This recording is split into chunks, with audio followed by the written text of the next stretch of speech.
Welcome to recipes in my way. இன்றைக்கி நம்ம அருமையான சுவையில் வெரைட்டி ரைஸ் தான் செய்ய போகிறோம். இதனோட சுவைக்கு இன்னும் கொஞ்சம் வேணும்னு கேட்டு வாங்கி சாப்பிடுவாங்க. இதை எப்படி செய்கிறது, இதுக்கு தேவையான பொருட்கள் என்ன பார்க்கலாம் வாங்க. பேனில் 2 வரமிளகாய், 1 துண்டு பட்டை, 1 நட்சத்திர சோம்பு, 2 ஏலக்காய், 4 கிராம்பு, 1 டேபிள் ஸ்பூன் மல்லி, 1 டீஸ்பூன் மிளகு, கருகாத அளவுக்கு மிதமான தீயில ஒரு 30 செகண்ட் வறுத்துக்கலாம்.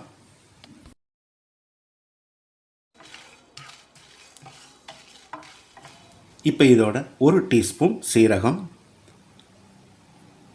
1 டீஸ்பூன் வெள்ளை எள், 1 டீஸ்பூன் கசகசா மறுபடியும் ஒரு 30 செகண்ட் பிரட்டி விட்டுறலாம். எள்ளும் கசகசாவும் வெடித்து வர்ற அளவுக்கு வறுபட்டுருச்சு. இப்போ இதோட 3 டேபிள் ஸ்பூன் துருவின தேங்காயும் சேர்த்து ஈரப்பதம் போகிற அளவுக்கு வறுத்துக்கலாம்.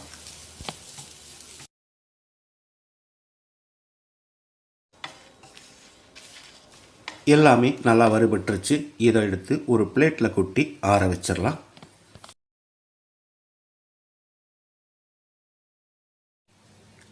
இது நல்லா ஆறிடுச்சு. இதை மிக்சி ஜாரில் போட்டு பவுடராக அரைச்சி எடுத்துக்கலாம். குக்கரில் 2 டேபிள் ஸ்பூன் எண்ணெய் ஊற்றிக்கலாம். 1 டீஸ்பூன் கடுகு, 1 டீஸ்பூன் சீரகம், 2 டேபிள் ஸ்பூன் முந்திரி நீங்கள் தேவையான அளவுக்கு போட்டுக்கோங்க. 2 பச்சை மிளகாய், ஒரு 10 செகண்ட் இதை பரட்டி விட்டுடலாம். மீடியம் சைஸில் 2 பெரிய வெங்காயம் நீல வாக்கில் நறுக்கினது. வெங்காயத்தை கண்ணாடி பதத்துக்கு வதக்கிடலாம்.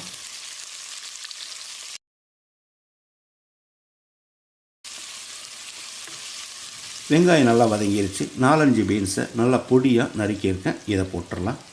அதே அளவுக்கு பொடியாக நறுக்கின கேரட். 1 நிமிஷம் இதை நல்லா வதக்கிடலாம்.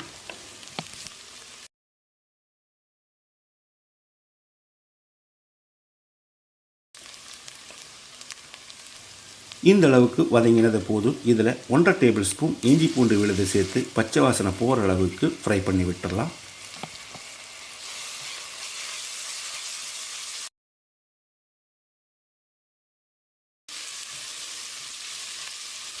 இஞ்சி பூண்டு விழுது பச்சை வாசனை போயிடுச்சு. மீடியம் சைஸில் 2 தக்காளி நறுக்கினது, ஒரு 10-15 புதினா இலை. ரொம்ப அதிகமாக சேர்க்க வேண்டாம். தக்காளி ரொம்ப மசிகிற அளவுக்கு வதங்க வேண்டியதில்லை, ஓரளவுக்கு வதங்கினாலே போதும். தக்காளி இந்த அளவுக்கு வதங்கினது போதும். நம்ம வறுத்தரைச்சி வச்சுருந்த மசாலாவை போட்டு ஒரு 10 செகண்ட் பிரட்டி விட்டுடலாம்.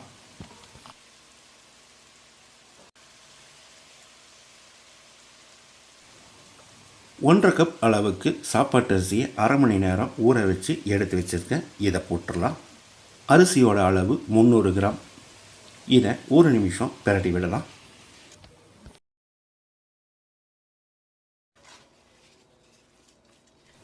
இப்போ இதுக்கு தேவையான அளவு தண்ணி சேர்த்துக்கலாம். நான் 1.5 கப் அரிசிக்கு 3.25 கப் தண்ணி சேர்க்குறேன். நீங்கள் அரிசிக்கு எப்போவும் எவ்வளோ தண்ணி சேர்ப்பீங்களோ அதே அளவுக்கு சேர்த்துக்கோங்க.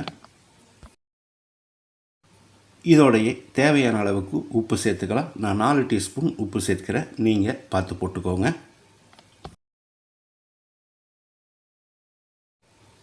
ஒரு டேபிள் ஸ்பூன் நெய்யையும் சேர்த்து கலந்து விட்டுடலாம்.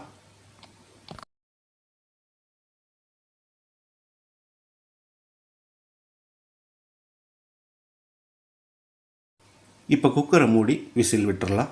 நான் 3 விசில் விட்டு எடுக்க போகிறேன். நீங்கள் எப்போவும் எவ்வளோ விசில் விடுவீங்களோ அந்தளவுக்கு விட்டு எடுத்துக்கோங்க. 3 விசில் வந்து ப்ரெஷர் அடங்கிடுச்சு. இப்போ திறந்துடலாம். இப்போ இதில் 4 டேபிள் ஸ்பூன் துருவின தேங்காயையும் பொடியாக நறுக்கின மல்லி இலையும் தூவி கலந்து விட்டு பரிமாறிடலாம். மணக்க மணக்க அருமையான சுவையில் நான் செஞ்சுருக்கிற இந்த மசாலா ரைஸுக்கு சைடிஷே தேவையில்லை, அந்த அளவுக்கு டேஸ்ட்டாக இருக்கும். இனிமேல் அடிக்கடி நீங்கள் செய்யக்கூடிய இந்த மசாலா ரைஸை இதே மாதிரி இதே அளவுகளோடு நீங்களும் செய்து பாருங்கள். இந்த வீடியோ பிடிச்சிருந்தா லைக் பண்ணுங்கள், கமெண்ட் பண்ணுங்கள், ஷேர் பண்ணுங்கள். சப்ஸ்கிரைப் பண்ணாதவங்க சப்ஸ்கிரைப் பண்ணுங்கள். மறக்காமல் பெல் பட்டனை கிளிக் பண்ணுங்கள்.